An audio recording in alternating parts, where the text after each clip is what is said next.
ನಾನು ಕರಸೇವಕ ನನ್ನನ್ನು ಕೂಡ ಬಂಧಿಸಿ ಅಂತ ಬಿಜೆಪಿ ಅಭಿಯಾನ ನಡೆಸ್ತಾ ಇದೆ. ಈ ಹಿನ್ನೆಲೆಯಲ್ಲಿ ಈಗ ಕಾಂಗ್ರೆಸ್ ಕೂಡ ಇದನ್ನ ದೊಡ್ಡ ಮಟ್ಟದಲ್ಲಿ ಸಮರ್ಥನೆ ಮಾಡ್ಕೊಳ್ತಾ ಇರುವಂತದ್ದು. ನಾವೇನು ಯಾವ ಉದ್ದೇಶಕ್ಕಾಗಿ ಬಂಧನ ಮಾಡ್ತಾ ಇಲ್ಲ, ರಾಜಕೀಯ ಉದ್ದೇಶಕ್ಕಾಗಿ ಬಂಧನ ಮಾಡ್ತಾ ಇಲ್ಲ, ನಾವು ಮಾಡ್ತಾ ಇರುವಂತದ್ದು ಕಾನೂನು ಪ್ರಕಾರ ಬಂಧನ ಮಾಡ್ತಾ ಇದೀವಿ ಅಂತ ಬೆಂಗಳೂರಿನಲ್ಲಿ ಡಾಕ್ಟರ್ ಜಿ ಪರಮೇಶ್ವರ್ ಗೃಹ ಸಚಿವರು ಹೇಳ್ತಾ ಇರುವಂತದ್ದು.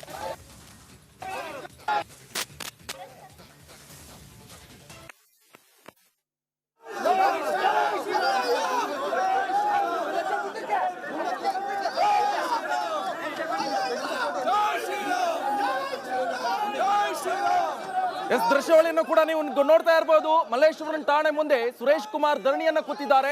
ಈಗ ಅವರನ್ನ ಪೊಲೀಸರು ವಶಕ್ಕೆ ಪಡ್ಕೊಂಡಿದ್ದಾರೆ. ವಶಕ್ಕೆ ಪಡಿತಾ ಇರುವಂತಹ ದೃಶ್ಯವನ್ನು ಕೂಡ ನೋಡ್ತಾ ಇದ್ರ. ನೇರ ದೃಶ್ಯಾವಳಿ ಇದು. ರಿಪಬ್ಲಿಕನ್ದಲ್ಲಿ ಗಮನಿಸ್ತಾ ಇದ್ದೀರಾ ನೋಡಿ. ಸುರೇಶ್ ಕುಮಾರ್ ಅವರು ಧರಣಿ ಕೂತಿದ್ರು. ನಾನು ಕರಸೇವಕ ನನ್ನನ್ನು ಕೂಡ ಬಂಧಿಸಿ ಅಂತ ಧರಣಿಯನ್ನ ಕೂತಿರುವಂತದ್ದು. ಈಗ ಪೊಲೀಸ್ನವರು ಸುರೇಶ್ ಕುಮಾರ್ ಅವರನ್ನ ವಶಕ್ಕೆ ಪಡೆದಿರುವಂತಹ ದೃಶ್ಯಾವಳಿಯನ್ನ ನೀವು ನೋಡ್ತಾ ಇದ್ರ. ಇದು ಮಲ್ಲೇಶ್ವರಂ ಪೊಲೀಸ್ ಠಾಣೆ ಮುಂದೆ ನಡೆದಿರುವಂತಹ ಘಟನೆ. ಇದು ಸರ್ಕಾರದ ವಿರುದ್ಧ ಕೇಸರಿ ಕದನ ಒಂದ್ ಕಡೆ, ಇದರ ನಡುವೆ ಈಗ ರಾಜ್ಯದ ಮೂಲೆ ಮೂಲೆಯಲ್ಲೂ ಕೂಡ ಈಗ ಬಿಜೆಪಿ ಹೋರಾಟವನ್ನ ನಡೆಸ್ತಾ ಇರುವಂತದ್ದು. ನಾನು ರಾಮಭಕ್ತ, ನಾನು ಕರಸೇವಕ, ನನ್ನನ್ನು ಕೂಡ ಬಂಧಿಸಿ ಎನ್ನುವಂತ ಪ್ಲೇ ಕಾರ್ಡ್ ಅನ್ನ ಹಿಡಿದು ಎಲ್ಲ ಪೊಲೀಸ್ ಠಾಣೆ ಮುಂದ್ಗಡೆ ಬಿಜೆಪಿ ನಾಯಕರು ಕೂತು ಧರಣಿಯನ್ನ ಕೂತಿರುವಂತದ್ದು.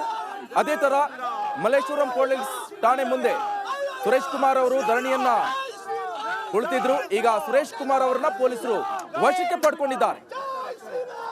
ಸುರೇಶ್ ಕುಮಾರ್ ಅವರು ಈಗಾಗಲೇ ರಿಪಬ್ಲಿಕನ್ ಜೊತೆ ಮಾತನಾಡಿದ್ರು.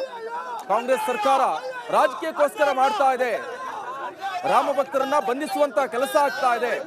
31 ವರ್ಷದ ಹಿಂದಿನ ಕೇಸನ್ನ ರಿಓಪನ್ ಮಾಡ್ತಾ ಇದ್ದಾರೆ ಕಾಂಗ್ರೆಸ್ನವರು. ಅದ್ರ ಅವಶ್ಯಕತೆ ಇತ್ತ? ಆದ್ರೆ ಇವಾಗ ಯಾವ ಸಮಯ? ಅಯೋಧ್ಯೆಯಲ್ಲಿ ರಾಮ ಮಂದಿರ ಲೋಕಾರ್ಪಣೆ ಆಗ್ತಾ ಇರುವಂತಹ ಸಂದರ್ಭದಲ್ಲಿ ಅದು ಕೂಡ ರಾಮ ಭಕ್ತರನ್ನೇ ಟಾರ್ಗೆಟ್ ಮಾಡಿಕೊಂಡು ರಾಮ ಭಕ್ತರನ್ನೇ ಬಂಧಿಸ್ತಾ ಇರುವಂತಹ ಹಿನ್ನೆಲೆಯಲ್ಲಿ ರಾಜ್ಯಾದ್ಯಂತ ಬಿಜೆಪಿ ನಾಯಕರು ಪ್ರತಿಭಟನೆ ಮಾಡ್ತಾ ಇರುವಂತದ್ದು. ಅದೇ ತರ ಇವಾಗ ಸುರೇಶ್ ಕುಮಾರ್ ಅವರು ಮಲ್ಲೇಶ್ವರಂ ಪೊಲೀಸ್ ಠಾಣೆ ಮುಂದೆ ಧರಣಿಯನ್ನ ಕೂತಿದ್ರು. ಪ್ಲೇ ಕಾರ್ಡ್ ಅನ್ನ ಹಿಡ್ಕೊಂಡು ನಾನು ರಾಮ ಭಕ್ತ, ನಾನು ಕರಸೇವಕ, ನನ್ನನ್ನು ಬಂಧಿಸಿ ಎನ್ನುವಂತ ಪ್ಲೇ ಕಾರ್ಡ್ ಅನ್ನ ಹಿಡ್ಕೊಂಡು ಜೈ ಶ್ರೀರಾಮ್ ಘೋಷಣೆಯೊಂದಿಗೆ ಕೂತ್ಕೊಂಡಿರುವಂತಹ ಸಂದರ್ಭದಲ್ಲಿ ಈಗ ಪೊಲೀಸ್ನವರು ಸುರೇಶ್ ಕುಮಾರ್ ಅವರನ್ನ ವಶಕ್ಕೆ ಪಡ್ಕೊಂಡು ಹೋಗ್ತಾ ಇರುವಂತ ನೇರ ದೃಶ್ಯಾವಳಿಯನ್ನ ನೀವು ನೋಡ್ತಾ ಇದ್ರ. ಅಲ್ಲಿಂದ ನೇರ ದೃಶ್ಯಾವಳಿಯನ್ನ ನೀವು ನೋಡ್ತಾ ಇದ್ರ. ಸುರೇಶ್ ಕುಮಾರ್ ಅವರನ್ನ ಪೊಲೀಸ್ನವರು ವಶಕ್ಕೆ ಪಡ್ಕೊಂಡಿದ್ದಾರೆ. ಸುರೇಶ್ ಕುಮಾರ್ ಅವರು ಧರಣಿಗೆ ಕೂತಂತ ಸಂದರ್ಭದಲ್ಲಿ ಪೊಲೀಸ್ನವರು ವಶಕ್ಕೆ ಪಡ್ಕೊಂಡ್ರ ದೃಶ್ಯಾವಳಿಯನ್ನ ನೀವು ನೋಡ್ತಾ ಇದ್ದೀರಾ.